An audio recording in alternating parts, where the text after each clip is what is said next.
Oi, Doc. Aqui quem fala é o Will e nessa aula a gente vai estudar sobre a matriz extracelular. A gente vai falar do principal composto espalhado pelo nosso corpo, onde tem a maior concentração de água, onde tem molécula pra caramba para poder fazer toda essa atuação extremamente ampla que a matriz extracelular tem no nosso corpo. Mas, antes de começar essa aula, dá um pausa no vídeo e tenta resolver essa questão para ver se você conhece quais são as principais moléculas compostas na matriz extracelular. Então, bora começar. O que é a matriz extracelular? Ela é basicamente todo o composto não celular que a gente tem espalhado em todo o nosso organismo. Então, ela é tudo que está basicamente servindo de suporte, tanto estrutural quanto bioquímico, para todas as células do nosso corpo. Quais são os tecidos que a gente pode falar que assim, ó, tem pequeníssima, quase nada de matriz extracelular? O tecido epitelial, na verdade, a porção só da epiderme, porque o tecido epitelial tem muita mucosa que é matriz extracelular, e o músculo, que mesma coisa.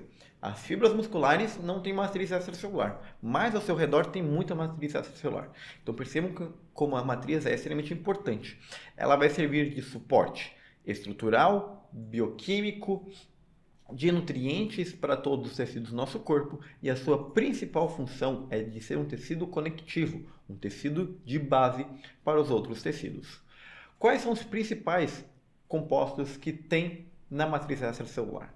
Vão ter diversas classes diferentes de macromoléculas, vão ter uma variação muito grande no qual o tipo e qual a concentração dessas macromoléculas.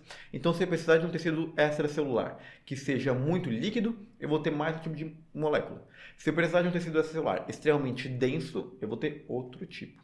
Se eu precisar de uma matriz densa, mas quando eu falo assim, ó, densa, densa mesmo, como uma pedra, eu vou ter um outro tipo ainda de composição. E isso vai variar tanto, mas vai variar tanto, mas vai variar tanto que a gente tem ao todo 6 tipos básicos de tecidos compostos por matriz extracelular, que são todos os tecidos conectivos. É o tecido conjuntivo frouxo, o tecido conjuntivo denso, o tecido cartilaginoso, o tecido sanguíneo, o tecido adiposo e o tecido ósseo. Então, quais são os tecidos que não têm matriz extracelular, entre muitas aspas? O tecido nervoso, que na verdade tem bastante ao seu redor, sim. Tem muita célula ali unida, mas existe espaço, sim, intracelular. O tecido epitelial, cuja somente a epiderme não tem matriz extracelular, mas todo o seu restante, sim, tanto a lâmina basal quanto a mucosa da epiderme, tem muita matriz extracelular. E tecido muscular é outro que somente as fibras nervosas não tem, mas todo o restante ao seu redor tem. Quanto à composição, vamos falar dos principais compostos, começando pelos glicosaminoglicanos. O que é um glicosaminoglicano? Glicosaminoglicano não é nada mais, nada menos do que uma grandíssima molécula de açúcar, que ela é feita através de uma repetição de sacarídica. O que isso significa? Que eu vou ter dois açúcares que ficam se repetindo. Açúcar A, açúcar B, açúcar A, açúcar B, açúcar A, açúcar B, açúcar A, açúcar B, que vai formar um composto extremamente grande. Então, é uma grande repetição de açúcares e eles funcionam como uma cadeia de polissacarídeo. Essa cadeia de polissacarídeo ela tem uma característica de ser extremamente eletricamente negativa.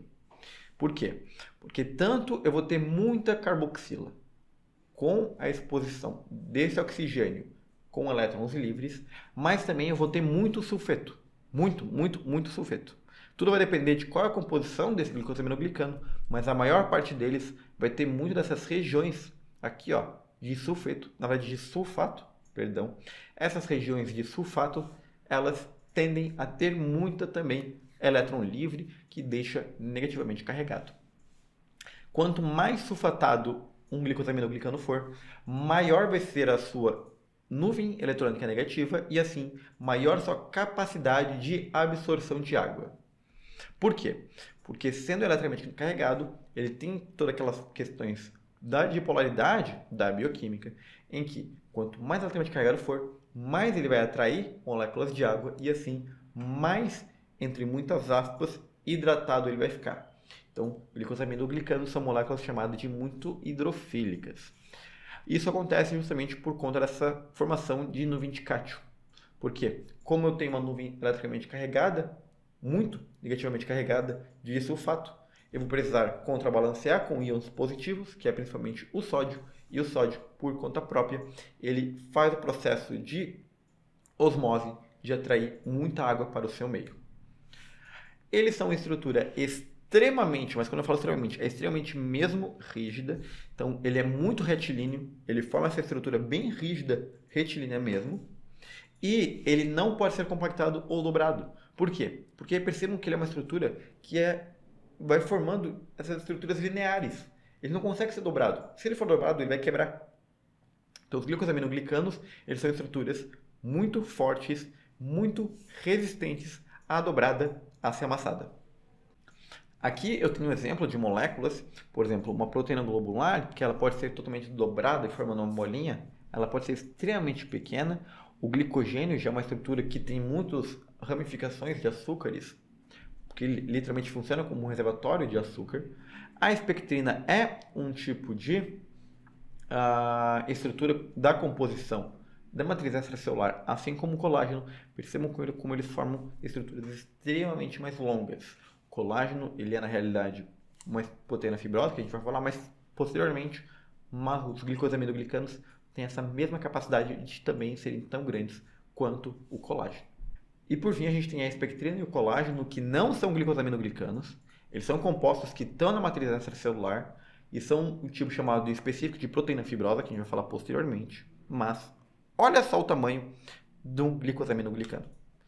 Ele é tão rígido, tão rígido, tão rígido, que ele forma essas dobras muito longas e que tem uma dimensão estupidamente maior do que qualquer outra proteína do nosso corpo, qualquer outro composto do nosso corpo. Então percebam que devido a essa retenção absurda de água, eles formam estruturas extremamente grandes, que são muito rígidas, não conseguem se compactar, não conseguem se dobrar, porque senão elas quebram.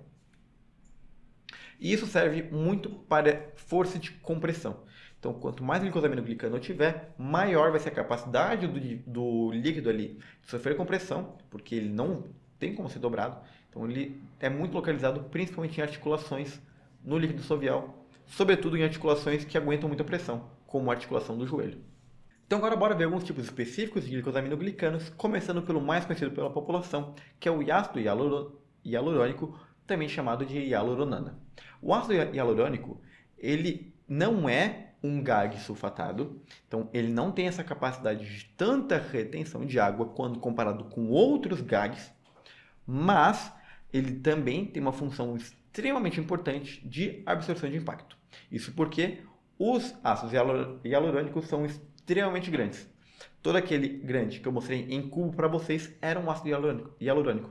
Então percebam que ele pode ser realmente muito grande. E por ser muito grande e com muita água mesmo tendo a capacidade máxima de absorção de água, ele já consegue absorver muito impacto, ele consegue lubrificar muito e ele consegue hidratar muito. Então ele é extremamente atuante em tecido conjuntivo, em líquido sinovial, mas também em humor vítreo, na formação embrionária e em processos de cicatrização. Outro tipo muito conhecido de GAG é o sulfato de condroitina e o sulfato de heparano. O sulfato de condroitina e o heparano, ambos são sulfatados, então ambos têm uma capacidade maior de absorção de água quando comparado com o ácido hialurônico, e ambos têm também muita função relacionada a tecido conjuntivo. A condroitina está mais relacionada com tensão e pressão, então ela vai estar mais envolvida em cartilagem, tendão, manutenção estrutural e elasticidade. Já o heparano está mais relacionado com o processo de desenvolvimento e crescimento de um indivíduo.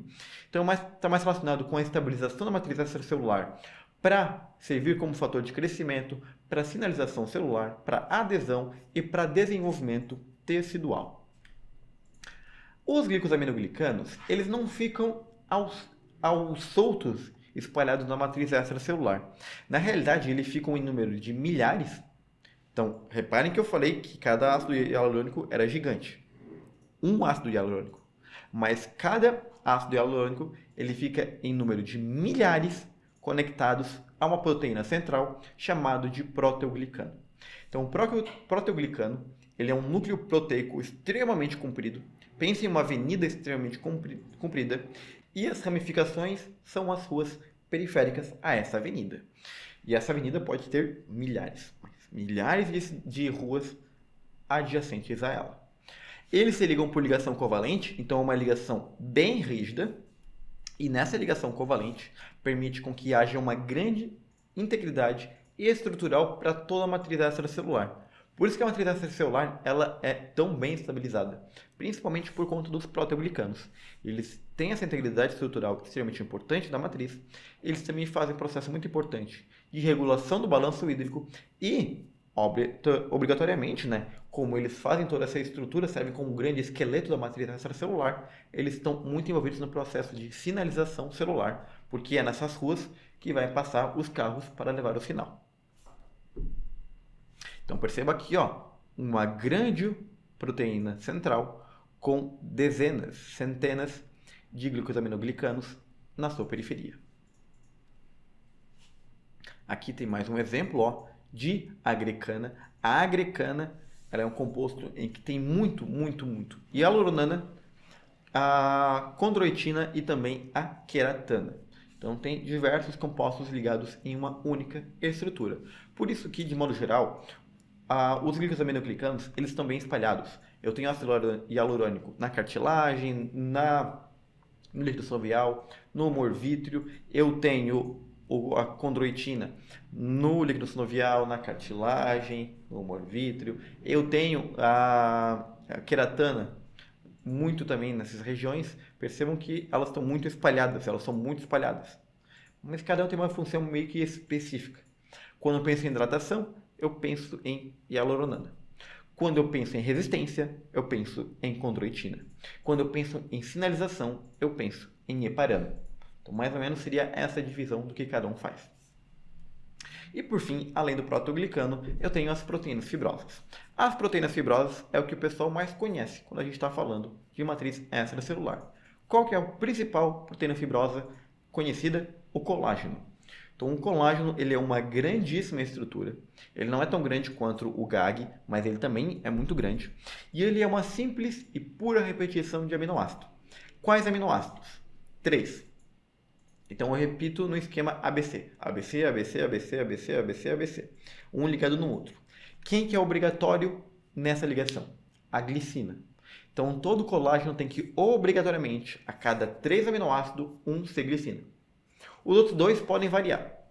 A grande parte dos colágenos tem como estrutura central a lisina, a glicina e a adjacente, a lisina e a prolisina, e formam essa estrutura. E por que a glicina é tão importante num colágeno? Porque ela é muito pequena, ela é o menor aminoácido. E a glicina ela serve como eixo central do colágeno. O colágeno ele nada mais, nada menos do que esses 3 aminoácidos contorcidos. E não só eles são muito contorcidos, como todo colágeno tem que ter obrigatoriamente 3 fibras colágenas. Então, cada colágeno é composto por 3 cadeias alfa, e essas cadeias alfa são obrigatoriamente com lisina no centro. Todas as glicinas se unem no centro e formam essa tríplice helicoidal, formando uma grande proteína colágena. Como existe uma sinonímia entre o colágeno cadeia alfa e o colágeno a tríplice helicoidal, a gente pode chamar essa tríplice helicoidal de tropocolágeno. Então, quando a gente fala só colágeno, eu estou falando de uma cadeia alfa só aquelas 3 repetições de aminoácido girado. E quando eu tenho 3 cadeias alfas formando um colágeno inteiro por si próprio, eu posso dar o nome de procolágeno. Então, por exemplo, aqui eu peguei 3 cadeias alfas de colágeno, eu vou retorcer todos entre si, e aqui eu tenho a formação de um colágeno propriamente dito, ou de um tropocolágeno. E o colágeno, ele tem essa grande capacidade de se unir. Então, as cadeias alfas de colágeno separados se unem em 3, formando o tríplice helicoidal, chamado de tropocolágeno. O tropocolágeno ele vai unir bundinha com bundinha, um ligado no outro, formando uma grandíssima fibrila de colágeno. As grandíssimas fibrilas de colágeno, que podem chegar a tamanhos enormes, de centímetros para cima, então o colágeno pode ser muito grande. Essas fibrilas conseguem se conectar entre si, uma ligada na outra lateralmente, formando uma fibra colágena, e uma fibra colágena pode ligar entre várias fibras colágenas uma com outra, formando um feixe colágeno. Percebe como o colágeno ele tem a grande capacidade de adesão. Um colágeno se adere ao outro através dessa contorção. Um colágeno ele é nada mais nada menos que uma corda. Eu pego um fio e vou enrolando no outro, formando uma grande corda. Quanto mais fios eu pegar, mais grossa vai ficar essa corda. Quanto mais fio eu encaixar no outro, mais grande vai ficar essa corda. E é exatamente isso que acontece no colágeno. Uma informação importante do colágeno é que ele é formado por essa tríplice de aminoácidos, certo? Só que ele pode variar de formas incomensuráveis. Se a gente for fazer várias combinações, dá centenas de colágenos diferentes que podem ser formados. Isso porque cada cadeia alfa pode ser diferente entre si. Então, cada uma das cadeias de colágeno pode ser diferente. Então, além de eu ter que combinar muitos aminoácidos, eu posso formar cadeias alfas diferentes que se conectam entre si, formando tropocolágenos diferentes que se conectam entre si, formando feixes diferentes. Então, percebe como é muito variado, né? Mas apesar desse número grande de colágenos diferentes poder ser formado, na natureza tem somente 42 genes de cadeias alfas para serem formados, e essas cadeias alfas se combinam em apenas 27 tipos diferentes de colágeno. Então é importante lembrar que tem 27 tipos diferentes de colágeno.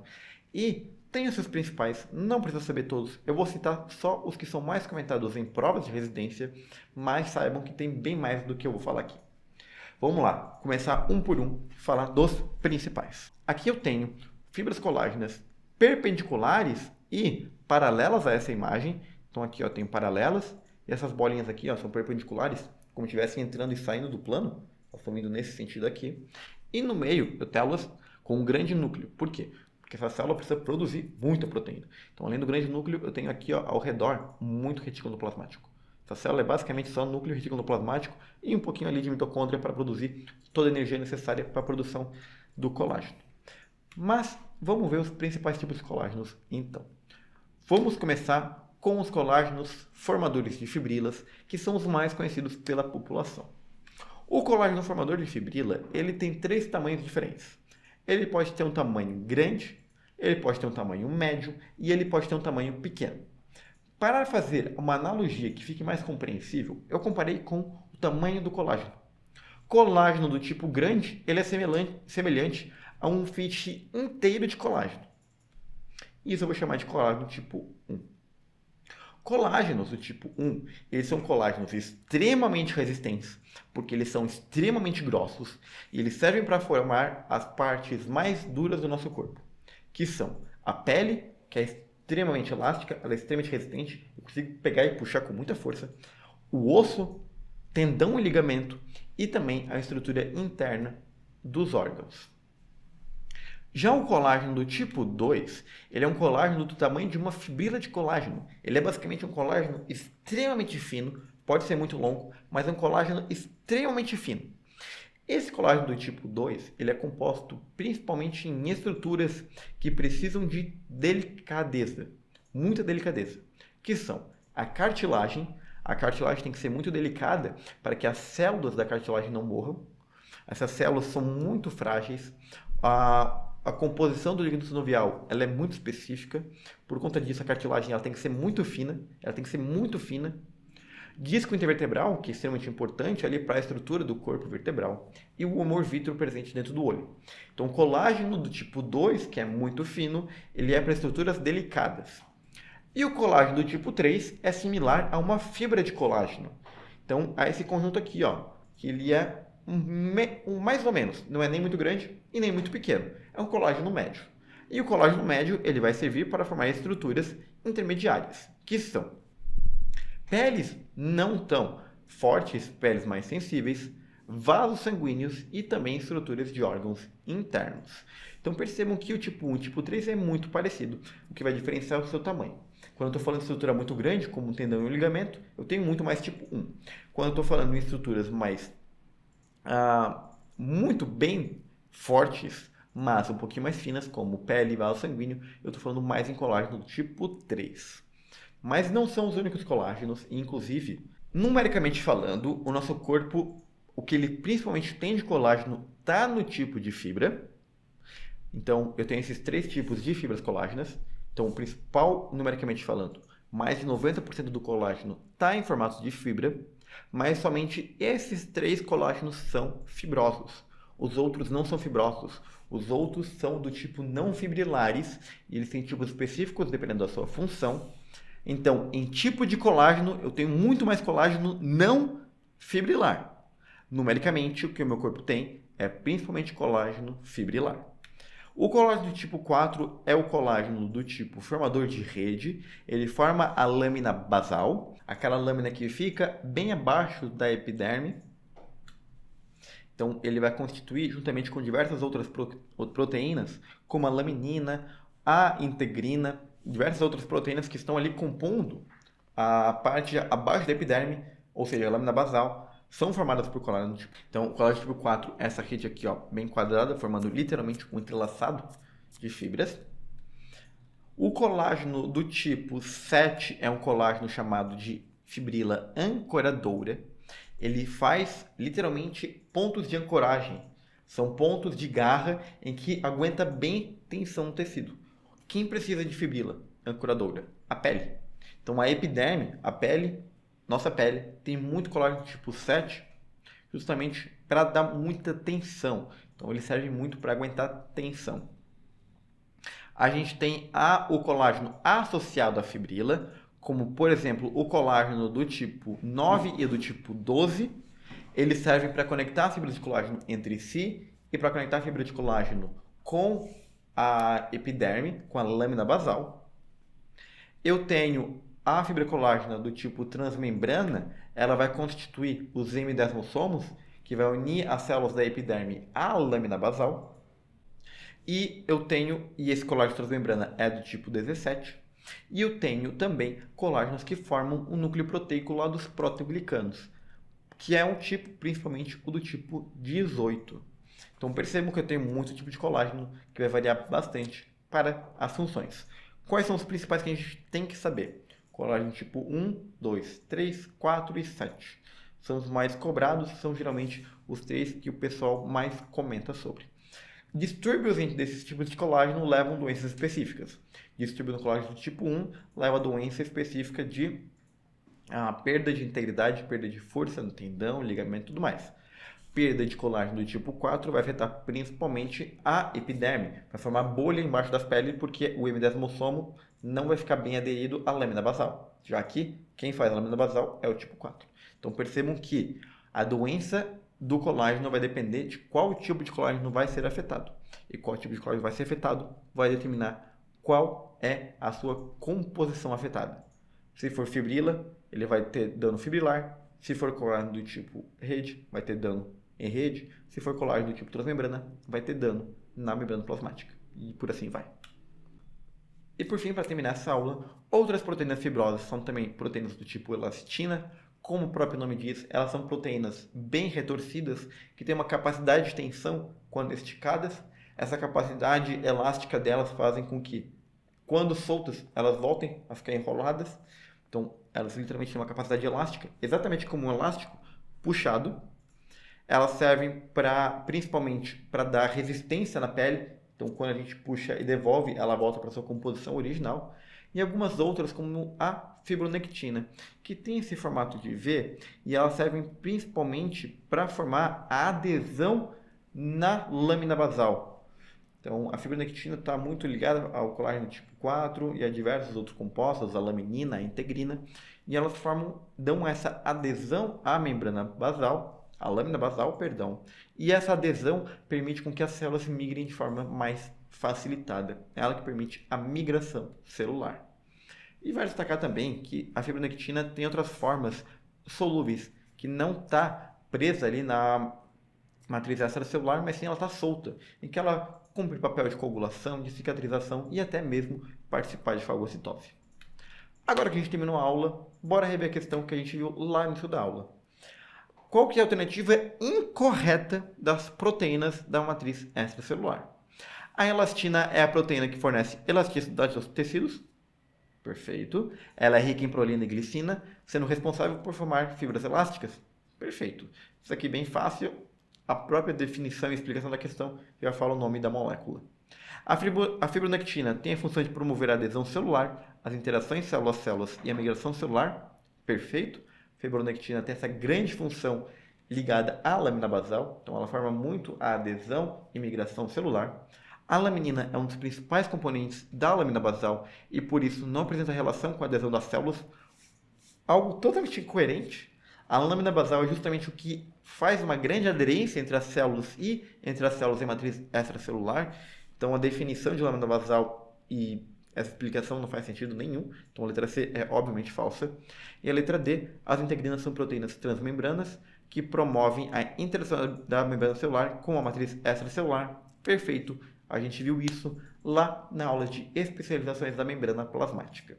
Agora bora revisar alguns flashcards para consolidar bem esse conteúdo.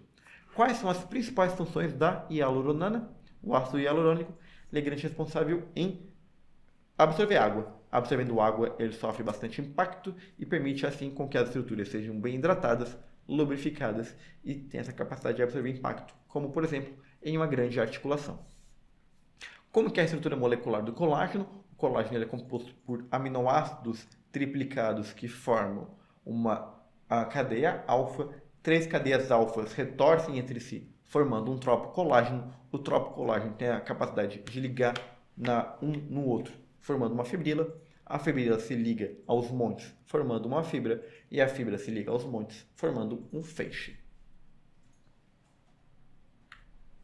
Qual colágeno faz parte da constituição da lâmina basal? Na lâmina basal, cuidado, tem o tipo 4 e o tipo 7.